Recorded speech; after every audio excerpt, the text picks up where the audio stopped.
Hi, everybody. Welcome to session 3 of the 4-part series about issues related to autistic girls and teens. My name is Stephanie Moser, and I am a social worker located in Peterborough, Ontario. My pronouns are she and her. And so I wanted to welcome you.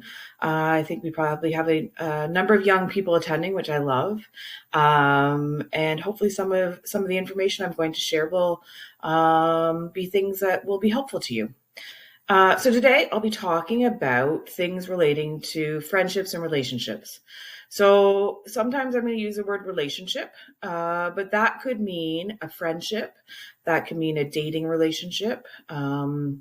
Some people, when they move into their teenage years, are interested in dating, and some people aren't. And both are personal choices and are fine. But all the things I'm talking about today are also going to be appropriate for when thinking about just friendships. So we're going to be talking about emotions in friendships and relationships, healthy boundaries. So what a boundary is when somebody wants something for themselves.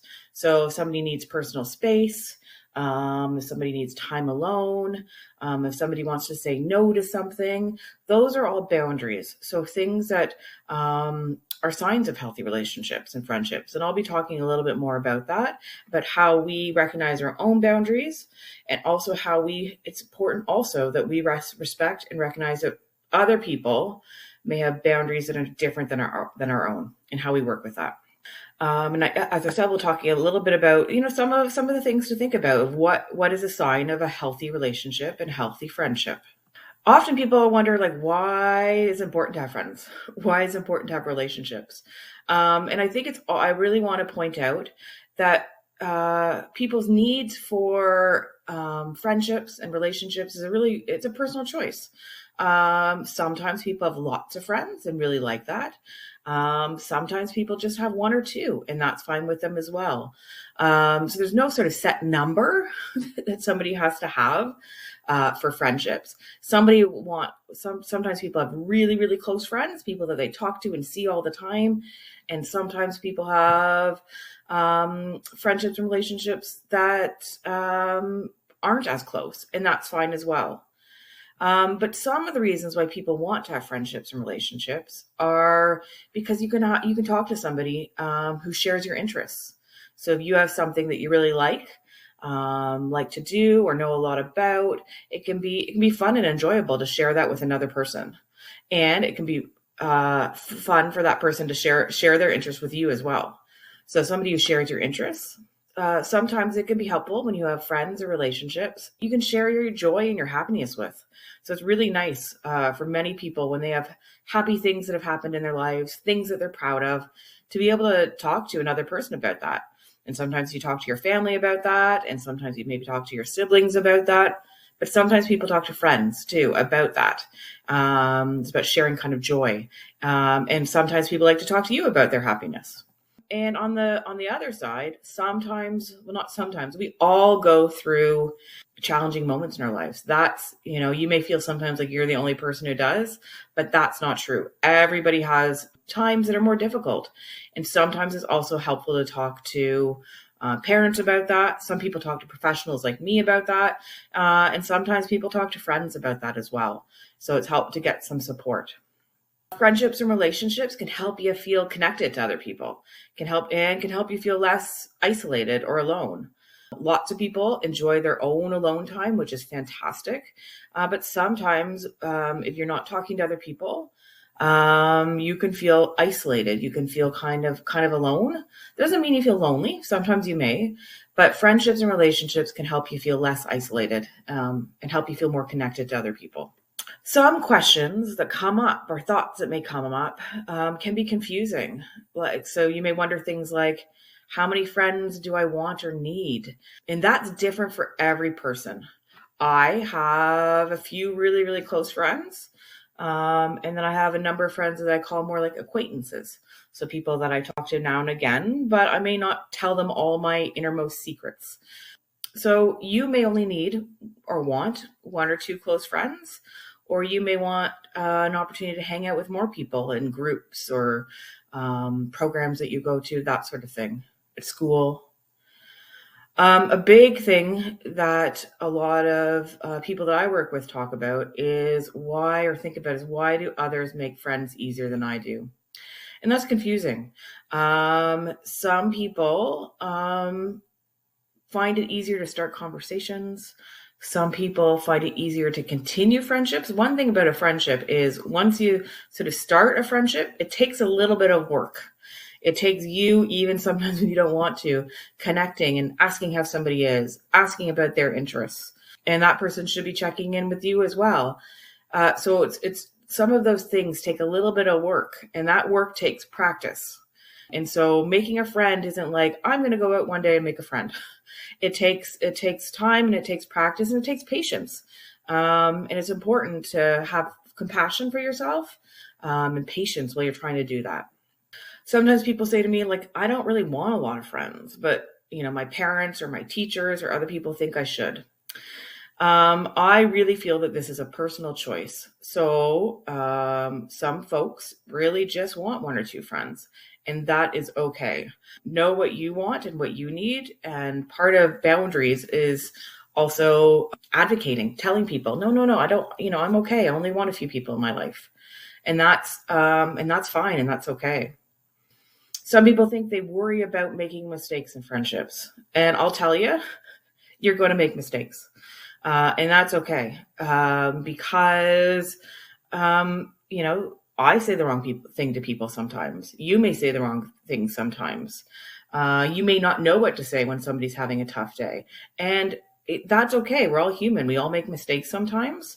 Sometimes what happens, though, when people worry too much about making mistakes, then they don't even try to have friendships. And that is what can cause more loneliness. We're going to talk about emotions on the next slide. But part of friendships and relationships is kind of taking risks sometimes, and knowing that you don't always know how things are going to turn out. And it's really important to take those risks, but also learning how to cope with some of the emotions that may come up with that. Another thought is that people think I don't have the same interests as others my age. And that may be true. But I'll tell you, there are other people out there that may have the same interests. And so again, it's like looking for clubs and groups and things like that where people may have similar interests. And you don't always have to have the same interests as your friends. Sometimes that's helpful as a starting point, but it's kind of cool also to learn things from other people, and other people learn things from you. So you don't have to have the same interests, but sometimes that's helpful as a starting point. So I mentioned emotions a few minutes ago, and emotions and feelings are really can be quite complex. So I'm not going to get into a whole lot of discussion about it, but I just want to say that it's normal. I think that's the biggest piece that I wanted to mention. It's normal to have a bunch of different emotions at the same times with friendships. There may be an excitement with a new friend. As I said earlier, it could be worry about, well, what if this friendship doesn't last? There's happiness. Some friendships don't last. That doesn't mean you're not a good friend. It doesn't mean that you're not going to make other friendships. It means that that's, a normal thing in life for all people. Sometimes it feels like you're the only one who has trouble. Sometimes there is going to be disappointment in friendships. Learning to acknowledge those feelings and know that it's okay to have them is, it's important. It's an important piece of it. And acceptance of the fact that that could happen sometimes, but the acceptance that also you can may be able and very likely be able to develop really good relationships and friendships. And another kind of an emotion is trust. So having trust in yourself. Trust in yourself of knowing that you're a good and valuable person, and that you have a lot to offer in a friendship. So it's not just what that person can give you. It's also you have a lot of really good things to give to another person, and trusting that and being accepting of that, and knowing that's something that you can bring to the relationship is your good qualities, your interests, all the really positive things about you. And going on to that, it's really important to be yourself. I know it's hard, that can be difficult when you may have some of the people I work with have difficulty sometimes with friendships, have difficulty knowing what to say, knowing how to respond. And what can happen is sometimes people can try really hard to be the person that they want, that they think the other person wants. And we all do that sometimes. I am different at work here than I would be when I'm talking to my friends. So we all kind of look at the context, the situation, and sometimes change how we behave or act a little bit for different situations. What's important though is that you don't do that all the time. You want friendships to be based on authenticity. What that means is being comfortable in who you are. You want somebody to like you for you, just like other people want them to like them for them. And so that's really important. As I mentioned earlier, sometimes the places where people feel most comfortable being themselves are connections through shared interests. So finding somebody who may be interested in anime or video games or fantasy novels or writing or whatever it is, finding a group of people who share your interests. It's also important that you practice getting comfortable telling people what you need. It's okay. We call this advocacy. It's okay to tell people, you know what? I need a little bit of time away right now, or I need to talk to you about something. So knowing what you need and telling people. They may not always be able to respond to that though. So we can tell people what we want and need. And sometimes they can respond to that, and sometimes for whatever reason they can't. And that's what's really important to think about. A couple points down on the slide there is one person can't fulfill everything you want or need. I think sometimes we get really excited with new relationships and new friendships, and we want to contact that person all the time. We want to text, we want to call, we want to see them, talk to them, have video calls with them. But that's not realistic all the time. It's friendships. Not all friendships can be everything, nor should they. We want to have, sometimes we have to go to our parents or our siblings. And you also can't fulfill everything that another person wants and needs. And that's why it's okay to say that's about boundaries, about, this is too much for me to talk about right now. Or, you know what? I know that usually we hang out and watch movies, but today I'm just tired and I need some time alone. So you don't have to feel like you have to be everything to a friend as well. It's okay to say no sometimes. But it's also, up to point number 4, it's also really important that we practice listening to and trying to respond to what other people need. Sometimes people are asking things of us or asking us for our time, and sometimes we kind of don't really feel like it. But sometimes it's important, as in a friendship. So when you don't, if you feel like you have some energy to respond to what somebody wants or needs, to try. That shows empathy, and that shows that you're willing to respond to what a friend or somebody in a relationship needs. And this is all kind of leads up to boundaries. So it's okay to say no in relationships.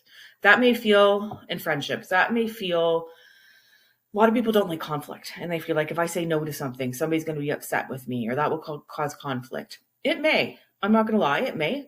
And that's when we go back to emotions. We think about, it's okay to feel a little bit worried and anxious.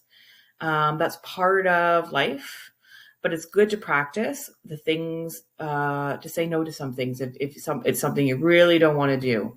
And a friend will respect that.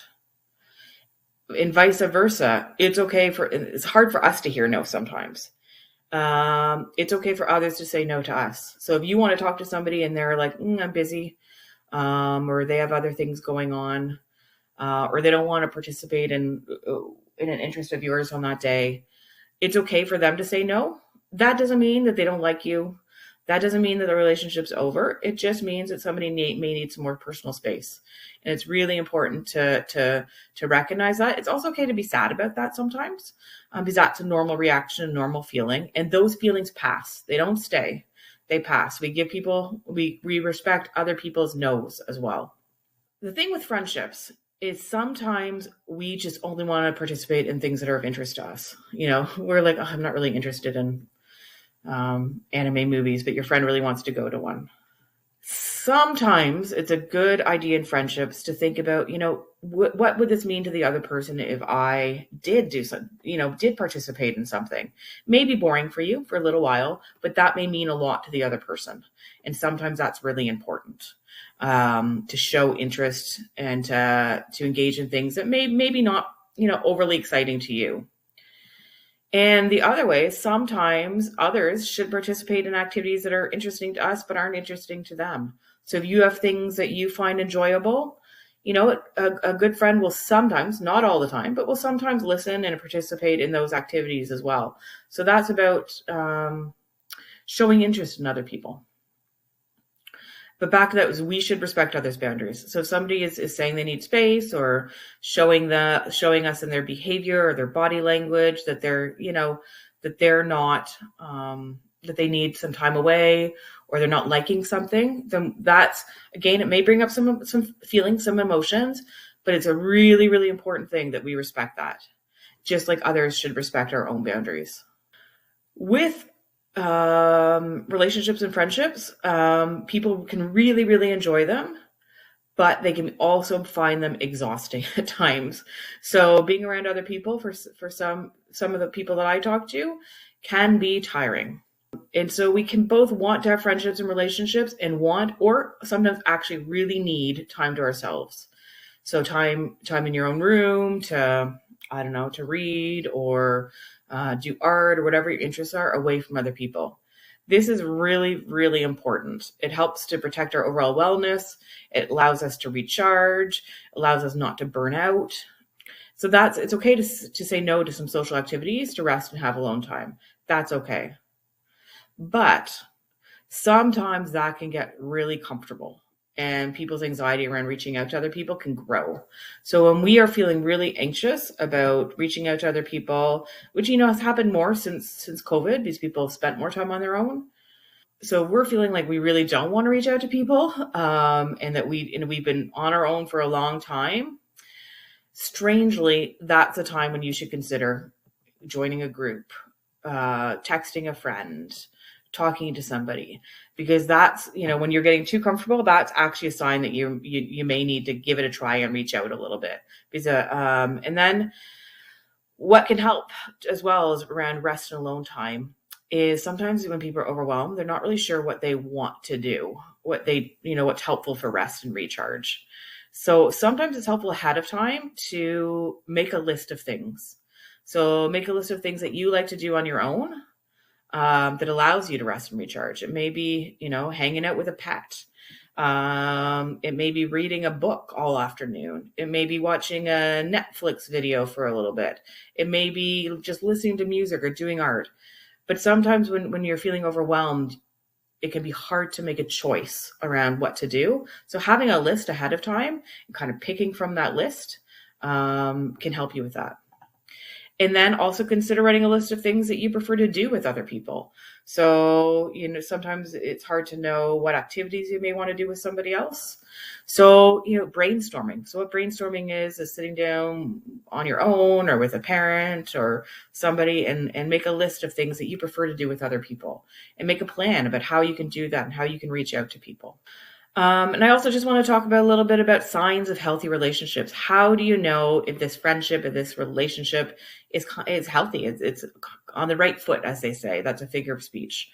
So when you feel like you can be yourself, when you don't feel like you always have to pretend you're somebody else, so you're always trying to be what you think the other person wants. When you feel like you can be yourself, that's a key sign of a healthy relationship. When you can be honest to another person and you aren't worried about their response. So sometimes people, if you're honest with them about things, nice honesty, when you're honest about things and how you're feeling, it's helpful not to be it's a sign of a healthy relationship when you aren't overly worried about their response. You may have some worries, some concerns, but that's not stopping you from being honest. Another key sign is when you can tell someone what you need and they listen and try to modify their behavior. So, one of your friends is super touchy, likes to give hugs or touch, and that's just not something that you want. The sign of a healthy relationship is when you can say, you know what, I know that you like to do this, but it makes me feel uncomfortable. It's not something that I like. And they change their behavior. And on the flip side is when you listen to what somebody else wants and needs. If you're a hugger, the other person doesn't like that, then you modify your behavior. If somebody tells you that, you know what, I can't, this chat online has gone on a little bit too long, and I need to take a break, or I need to talk about something else. And you can modify your behavior, maybe tough sometimes. You do the best you can. That's a sign of a healthy relationship. Of course, it's someone who makes you feel good to be around, and somebody who respects your time for personal space, and alone time. So those are all things to think about. And session 4 is going to be coming up next month, I believe. And in that, we'll be talking a little bit about puberty, about periods. And so you can register, and I hope to see you there. So thanks for spending some time with me. And I think I really just want to end with, just remember that you are deserving of fun and supportive relationships and friendships. And so don't forget that when things feel hard, that you deserve that. And that, that you deserve that. And hopefully you'll find some and develop some meaningful relationships. Thank you.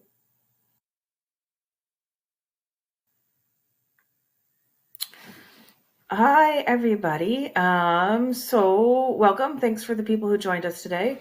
As you know, my name is Stephanie Moser, and I was just speaking on a video that I recorded a little while ago, hence why now I'm wearing different clothes and have glasses on and all that stuff. And I'm pleased to have a colleague friend of mine join us this evening. This is Lauren, and Lauren is an autistic person herself, and so I really wanted and know how important it is to have personal experience. I'm not somebody on the spectrum, and so I may be able to answer some of the questions, but I also wanted Lauren to be able to be here to answer some questions as well. And maybe before I get going to the questions, Lauren, do you want to, if you're comfortable, tell people a little bit about yourself? Yeah, so thanks for having me, everyone. I'm glad and honored to share this space with you. So, my name is Lauren. I was diagnosed autistic as an adult. I can recall now moments in my childhood where I really struggled with friendships, especially in teenage, preteen years. And so, this is a topic that I find really interesting and really validating to learn about as an autistic person now. I work in child and youth mental health. I live in Waterloo region. Yeah, I'm just really thrilled to share this space today. Thanks. So I'm going to bring up some of the questions. So I know, bear with me, everybody. I know that you all can't see each other's questions. So what I'm going to be doing is having a peek at the ones While that you're are doing coming that, in. Stephanie, sorry, I meant to add that I recognize that you might be a little bit surprised by me, and that's okay. I totally recognize that and hold space for it. I am a very neurotypical passing autistic person. I think most of the time I like to think at least that I have capacity and have found creative ways to be able to fit inside kind of to wear masks successfully. We'll just say that. But that doesn't mean that it's not incredibly exhausting for me. And there's a lot of stuff behind the scenes in my personal life that I do to cope with sensory overload, to cope with burnout and meltdowns. But I do recognize and want to put it out there that it's okay to feel a little, caught off guard, because I do recognize that I am very neurotypical passing. Thank you. So what that means, maybe Lauren, I don't know if you can explain a little bit in your own words about what that means to mask, to a lot of masking. What is, so I know people, we throw around this word sometimes, and sometimes we don't explain what it means. Yeah, I'm a very visual thinker, so I like to think kind of maybe in metaphors. Sometimes that helps me. So I'll use one to talk about masking that's kind of resonated with me a little bit. sometimes I look at masking as being an alien, where I've been plunked from outer space into a certain social situation, and I'm trying really hard to blend in so that people don't know that I'm an alien.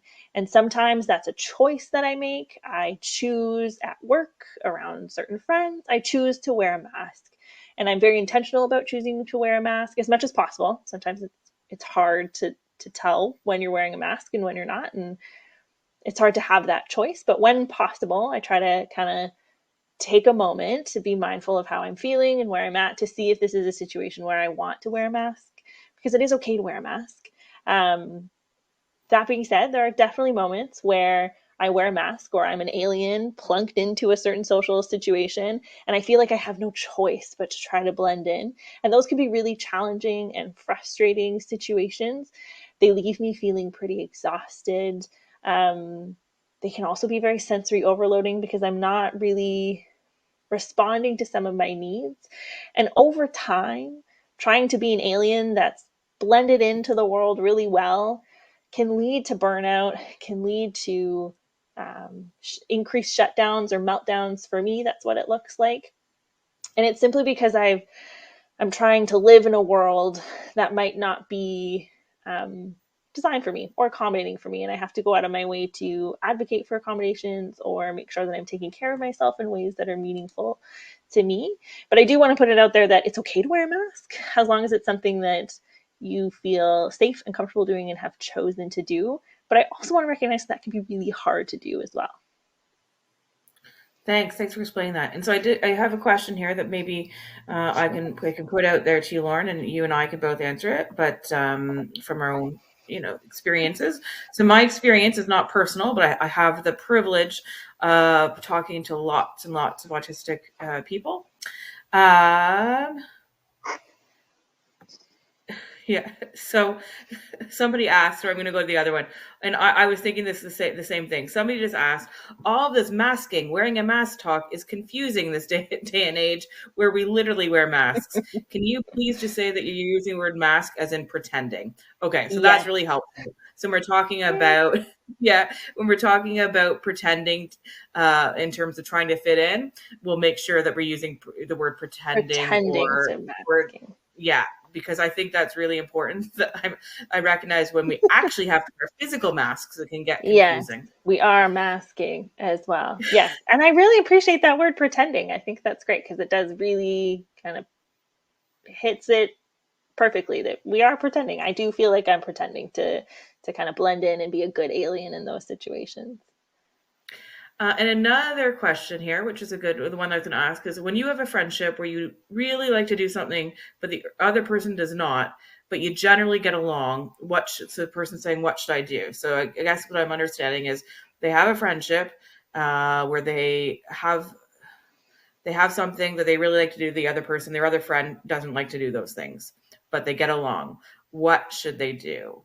Um, when I in from in and Lauren can talk about this for as well, but from my perspective, I mean, if somebody, if you have a really great friendship and you get along really well with somebody and you'd like them to participate sometimes in whatever your interests are or things you like to do, sometimes those are hard conversations to have, but sometimes saying, would really mean a lot to me if you could hang out with me and do this thing. Not all the time, but sometimes.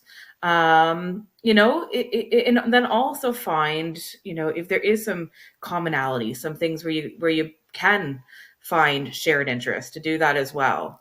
And I don't know if you want to add to that, Lauren, about your perspective.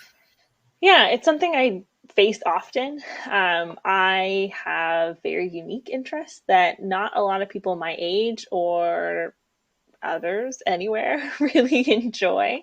And so sometimes it can be really challenging because it feels quite lonely and isolating to enjoy these activities, but enjoy them mostly on my own. And I find a lot of my friends are really into sports, and I'm not a big sports person. Sometimes I find watching sports, even just on TV, can be pretty sensory overwhelming. But I do recognize, and Stephanie mentioned this in her presentation as well, that I don't just have one friend. And so or it's not that I have a lot of friends either, but I'm not expecting my one friend to kind of meet all of those needs. that I might have, or wants that I might have in a friendship. And so I have some other friends that I share interests with, and we can build and grow our friendships on those interests. I also have some friendships where, like Stephanie just said, we are able to have potentially an uncomfortable conversation to say, hey, it would be really meaningful if you did this with me. And also, I've had challenging but great conversations with the same friends to say, hey, I'm not a big sports person. I will watch sports with you when I can, but it might not be as often as you'd like. That doesn't mean that I don't cherish you and appreciate our friendship. Just want you to know that I don't like sports. But it is a bit of a give and take. As much as I have capacity, I try to balance it as a bit of a give and take and anticipate that friends will share in what I enjoy. And that means I also need to work it in enjoying or tolerating what they enjoy as well. I think that we're tolerating is important because sometimes, and that's me as a neurotypical person. Sometimes I think it probably is easier for me to tolerate things that I'm not interested in doing. But I think that's the piece of it. Of sometimes that's a piece of it. I also did want to comment. There's some good questions coming through that just due to time, we probably won't be able to get to them all. So please don't feel offended or that you asked the wrong question if we don't get to them all. So I just wanted to put that out there. There's a really great question. Sorry, about for me, about how did you struggle as a young girl to make friends? Did you feel like you didn't fit in? Yes, I did often feel like I didn't fit in. There are even still moments now as an adult that I feel like I don't fit in around my friends or peers in the same age kind of category as me. I also want to put it out there too for, youth.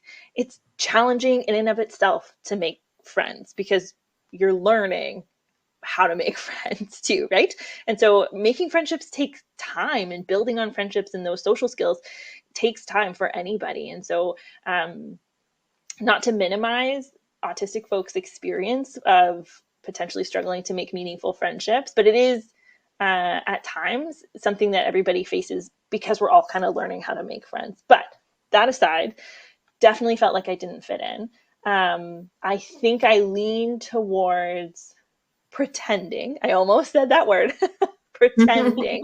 I think I leaned more towards pretending, where I tried to be everybody's friend. I tried to be all things to everybody, and was never really successful at it. I also didn't, at the time, being diagnosed as an adult, I didn't have people in my life that were coaching me on how to build successful relationships either. So I found that really challenging. There wasn't something like this accessible to me. But I did often feel like I was trying so hard and it just wasn't working, or I was frustrating or annoying people. And I think as I grew up, as I became older, as I learned more about autism, I think I realized that I don't need to be all to all people. It's okay to have a couple close friends as opposed to being everybody's friend, and to expect that there are just people that you're not going to get along with. And sure, we need to be kind, but we don't need to be everybody's best friend. And that's okay, because that is emotionally exhausting. I think too, there's something that I've noticed as an adult is just the benefit of intergenerational friendship. Some of my hobbies, I really like crafting, so crocheting and knitting and needlepoint, things that most people my age don't really care about. But I've developed some really great friendships with people that are older than me, and really value their friendships as people who can teach me about different things, support me in different ways. I do have friends my own age, but I also have friends that are a little bit older than me or quite a bit older than me. And so there's some unique opportunities in that too. And I do feel like I fit in different, with different age groups, if that makes sense. Thank you. And I'm moving on to another question. I'm just jumping right through it. Is about it's about changing from like primary school to middle school, or middle school to high school. So we do know that transitions and change, especially between different schools and different, say from grade 6 here, I'm in Peterborough. We have some kindergarten to grade 6 schools, and then we have a grade 7, 8 school. So we have some of those. But the question really is, how is your experience about kind of transitioning between schools? And do you Mm-hmm. have any advice you could give for us for those middle school years in a new school? I only giggle Yeah. there because it is such a hard, I It's a think big a change. lot of us can relate to that change and that feeling. And Absolutely. I don't know, Lauren, if you have any sort of Sure. experience, or you have experience, but thoughts around coping with that Yeah. change and meeting new friends and all that stuff. I think high school was really challenging for me. I think that transition, again, also not knowing I was autistic. Well, I was autistic then. Didn't know. So didn't have that insight of why kind of these friendships weren't working. And so I found high school to be really challenging. And it wasn't until outside of high school, after high school, that I started to learn more about these things and kind of Stephanie mentioned it in the presentation too, trusting myself, right? Trusting myself, but also trusting others. And so that was something that I think I developed with a bit more maturity as I left high school. Um, and I think just to normalize it a bit, I think it's normal to struggle with friendships a little bit as we go through grade school to high school. Um, because we have to put in more work. I remember as a kid, my mom setting up social things for me, but then you're in high school and you have to initiate some of that stuff on your own. And I've heard it from other autistic people. For me, it resonates really well. Initiating those things can be really hard for me and really scary for me. And so that's something I struggled with. So one of my biggest suggestions would be to be brave and expect that it might feel a little bit uncomfortable. Um, that being said, if ever it's something where you feel quite uncomfortable, you do not need to force yourself to do anything. Know yourself, trust yourself. If ever you feel uncomfortable, don't put yourself out there. It's okay to recognize that maybe that's a time where you want to do some more activities on your own or with family or with um, people that you know better or maybe already have close friendships with. But something that really helped me, somebody in my life encouraged me to just, when I had capacity, when it felt safe, to try and to put myself out there and expect that it would feel comfortable. I think that's the part that really helped me, was just to expect that I will feel uncomfortable and expect that it might not go the way that I want, and that's okay. And then it's okay to go, that's how it is. This is the way it's going to go, and then move on. The other thing too that I wanted to point out is that sometimes friendships just change, and that's okay, or end.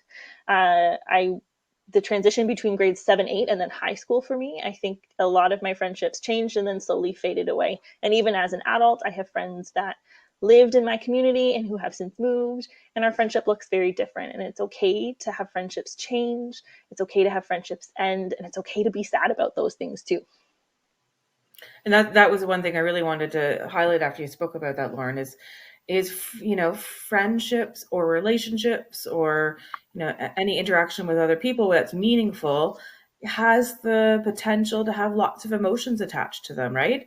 So sadness if they end, anxiety if you're feeling some conflict, and to expect that those emotions are going to come up, and to expect that those, and they're normal, right? And that's really Mm-hmm. important. Somebody else is sort of asking a question. I think, around a specific interest in something that I like to read. And the question really around, is it kind of normal to love a certain type of story, a certain type of book? And kind of what I'm gathering is that it could be different than what other people your age may be liking, Absolutely. or other people may be enjoying. And I think not that I think, I know it's okay to have interests that maybe other people your age don't love, or reading stories or watching TV shows that maybe seem a bit younger than your age. It's okay to have your own interests. It's okay, and it's okay if those interests are different than other people. It may feel a little uncomfortable, but that's okay to have some of those sort of different interests. Did you want to add Absolutely. anything? I would just echo all of that. I'm just, I was kind of chuckling to myself because I was looking around my room, and unfortunately there's things that are too far out of reach, but I have a lot of things that some people might think are childish for somebody my age. And honestly, I don't care because I love those things and they bring me joy and they are incredibly helpful to me. Um, Sometimes, even now, still, I get teased for them. And that's okay. Sometimes if I have capacity, if I have space, I try to educate people. But a lot of times I just go, great. I'm sure they have interests that I think might be a little bit silly too. And it's more than okay to have interests and different things that you enjoy that might not be what other people like. The importance of friendships, an indicator of a really great friendship is when somebody can just share in that with you, or even just respect that it's a thing, even if it's not something that they share or enjoy. Just respecting that you do, that's a that's a sign of a great friendship. Mm-hmm. Yeah, of course. I think that's really important. The other thing I do around interests that may be different than people your age or different than, different than others is some people make different, choices for themselves about what feel comfortable. Not that anybody should be embarrassed about their interests, but some people choose, not to bring, some people have, for example, like a specific stuffed animal or something like that that makes them feel comfortable. Sometimes people choose to have that to let other people in their classrooms know. And some people choose to be like, this is something I want just sort of to be my own personal private thing. And people don't need to know that I have this sort of thing that makes me feel good. So it's also okay if you want to keep some of those interests to yourself, Mm-hmm. as a personal thing that you do that feels good or feels happy. So that's also important to know that that's a personal decision about what you want to share. Yeah, that's a great point. But just to highlight it a little bit, I have no problem sharing this with you all. But and it's not. This is again something that I don't tell everybody, but I'm happy to share it here. I have a stuffed dinosaur that I sleep with every night, and that I'm quick to snuggle with. His name's Spencer. I don't know why, but I'm very quick to snuggle with because it brings me a lot of comfort, and it's a good stim for me to have. Thank you. I accidentally shut my question and answer box. 1 second. There we go. Let me just do this. Sorry, as I maneuver my screen here. Um, Oh, so somebody was asking a great question. Is how would you? I'm assuming this is for you, Lauren. How would you have liked your teachers to support you in this transition and changes, like in through This school? is a I'm sure great you could go on question. for a long time about it. Oh, I could. I will try to keep it short, but great question. Thank you for asking. Very self-reflective question. Um, so when I was in high school or grade school, a very different time from a mental health, developmental services kind of space. Autism wasn't a thing we were talking about.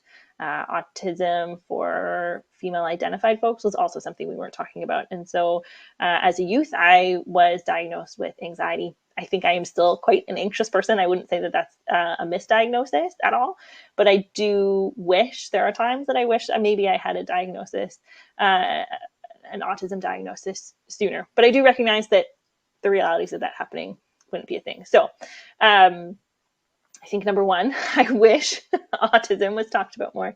That's something I recognize in my own youth, and also something now I wish it was talked about more now.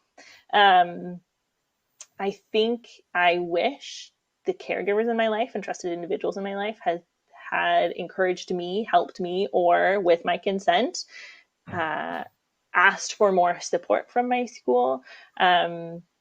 The one thing that I did have that I really appreciated, and it was something that my whole grade did in the transition from grade 8 to high school, we got to tour the high school. So I'm a very visual person. And so you could tell me how to get from one class to the other in my high school. And until I walked it, I wouldn't be able to do it. And so I really appreciated seeing the school beforehand, knowing where I was going to enter, knowing where my classes were going to be, knowing where my locker was. So the more of that prep um, that I had before, if you can do that kind of stuff of getting some insight into what the space looks like, or visit, or meet a teacher, that kind of thing. The other thing I've heard people really value and appreciate is having a key contact at the school, whether it's a guidance counselor or somebody at the school that's a safe, trusted individual, professional that maybe you haven't quite built a relationship with yet, but you know is somebody that is there for you and an advocate. Um, the last thing I wish I knew was just having a plan, almost like a sensory plan. Like I wish I knew what I know now. And I wish I had a plan for the morning of how to care for myself in preparation for knowing that I was going to have a difficult or potentially overstimulating day at school. I shouldn't just assume it's going to be difficult. It could have been wonderful, but you never know. Just having a plan of how I was going to care for myself, both before in anticipation of going to a new school and after when I came home. Yeah. Yeah, and I think the question was around teachers too, and I think probably teachers being included in some of those plans probably Yeah. would have been helpful too. Mm-hmm. I don't, so I'm not sure. I don't think we really have time for very many questions, but they were wonderful. And I hope, and I'm so happy that that Lauren was here to answer questions. I'm just gonna, check something very quickly. Yeah. So, and so that's fantastic that Lauren's been here. And Lauren will also be here next month. So next month we have the fun of talking about periods and puberty and all that sort of stuff that's really important. And sometimes people are embarrassed having the conversations or feel uncomfortable. People shouldn't, but that's a normal reaction. So we are going to, there'll be a video again of me, and Laura and I will come on and answer any questions that we're able to. So thanks so much, everybody, and hopefully we'll see you next month. Thank Thanks, you. everyone.